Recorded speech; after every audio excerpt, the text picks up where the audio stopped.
الطرح الذي تقدمت به الجزائر منذ ما يقرب من 50 عاما حول ضرورة السعي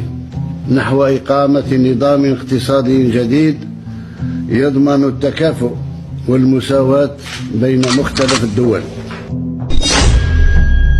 البلاد المتطورة قد تمكنت من أن تحدد حسب هواها كلا من أسعار المواد الأساسية التي تأخذها من البلدان السائرة في طريق النمو، وبهذا تجد نفسها في موقع يمكنها من خلال طرق عديدة أن تبتز لفائدتها ثروات البلدان على مثاله.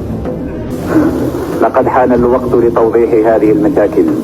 حتى يتضح للبلدان النامية أن إدراج عملية تنمية في جدلية الكفاح على الصعيد الدولي واعتماد هذه البلدان على نفسها وعلى مواردها الخاصة في الدخل